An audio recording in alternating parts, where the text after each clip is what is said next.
예, 안녕하십니까. 예, 보십시오. 우편매일 금융상식을 강의 맡고 있는 임현철 강사입니다. 여러분들, 지금 시간에는요, 이번 강의에서는 우편에 관한 요구입니다. 아주 중요한 부분이고요. 반드시 기출문제 한 문제 이상 출제됩니다. 한 문제 정도 이상 출제되는 중요한 부분이기 때문에요. 여러분들 확인하시고요. 예, 여기는요, 역시 항상 똑같은 말씀드립니다. 예, 어느 정도 외우는 것이 필요하지만 너무나 양이 많잖아요. 그래서 제가 찝어주는 거, 기출문제로 찝어주는 거 여러분들이 기억하시면 됩니다. 자, 일단 첫 번째 나오면요. 요금 별납입니다. 예, 요금 별납. 요금은 별도로 납부하는 얘기죠. 근데요. 그게 그렇게만 이해하시면 안 되고요. 잘 보세요. 동일인에게 동시에 우편물의 종류, 중량, 우편 요금 등이 동일한 우편물을 다량으로 발송할 경우에 중요한 건 당연히 우편물을 어떻게 해요? 다량으로 보내는 거예요. 근데요. 동일인에게 동시에 보내는 건데요. 발송할 경우 개개의 우편물에 우표를 일일이 붙이는 것이 아니고요. 그 대신에 우편물 표본에 요구 별납이란 표시만 해놓고요. 예를 들어서 뭐 100장이다 라고 할 때요. 우편에 일일이 다 붙일 수가 없잖아요. 그러니까 어떻게 해요? 거기다가 그냥 도장만 찍습니다. 요금 별납 다 찍어놓은 거예요. 한꺼번에 쭉 그렇게 해놓은 다음에요. 그것에 대한 뭐 100통은 100통에 대한 요금을 그냥 한꺼번에 같이 결제를 하는 거예요. 그게 요금 별납입니다.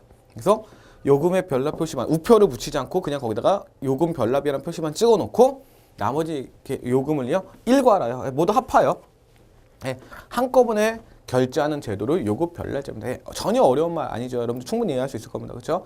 동일한 우편을 보낼 때 일일이 하나씩 우표를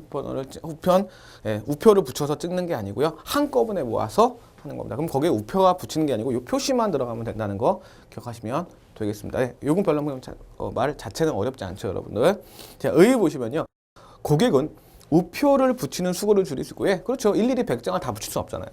우체국은 소인하는 전차를 생략할 수 있어. 역시 서로에게 편리한 제도를 얘기하고요.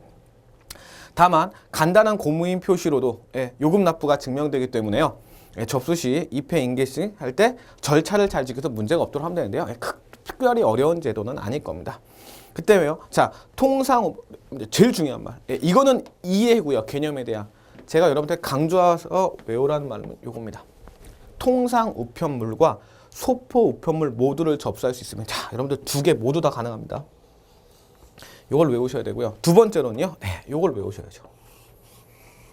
열통 이상. 이게 기출 포인트입니다. 아시겠죠? 자, 내용은 제가 지금 말씀드렸듯이 충분히 여러분들이 이해하실 수 있을 겁니다. 그렇죠? 그때 그럼 가장 중요한 우리가 기출 포인트는 무엇이냐라고 했을 때 통상 우편물과 소포 우편물 모두 접수할 수 있으며 라고 둘 다 열통 이상 이걸 여러분들 외워두시면 돼요. 요금 별납은 어떻게 해요? 열통 이상. 이걸 외워두시면 됩니다.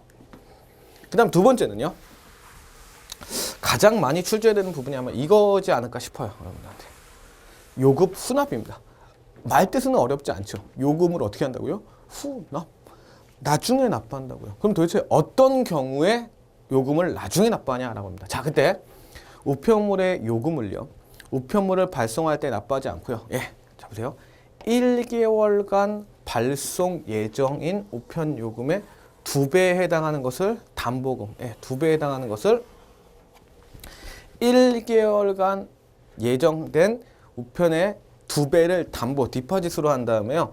제공하고요. 1개월간의 요금을 다음 달 20일까지, 1개월간의 요금을 다음 달 20일까지 납부하는 제도입니다. 여러분들 왜 이런 일을 했을까요?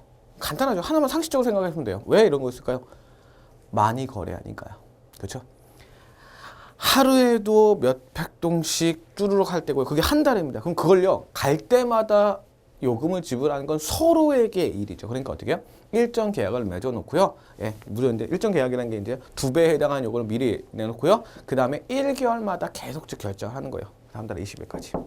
그렇죠? 그리고 이건 당연히 어떤 특정하게 메일 많이 보내는 거고 공공기관이라든지 아니면 어떤 회사에서 쇼핑할 때 우선 안내장이라든지 등등등 할 때 이런 걸 얘기하겠죠.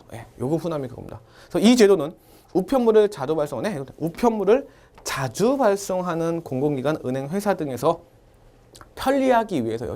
어차피 공공, 은행, 회사에서는요. 일괄적으로 계속 발송을 합니다.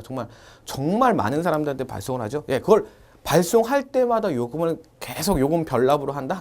서로 지칠 거예요, 업무가. 그러니까 그것을 간편하게 하는 제도. 즉, 요금 납부를 위한 회계 절차상의 번잡함을 줄이고 동시에 우체국은 생략할 수 있어 업무를 간소화하는 제도. 아주 중요한 제도고요.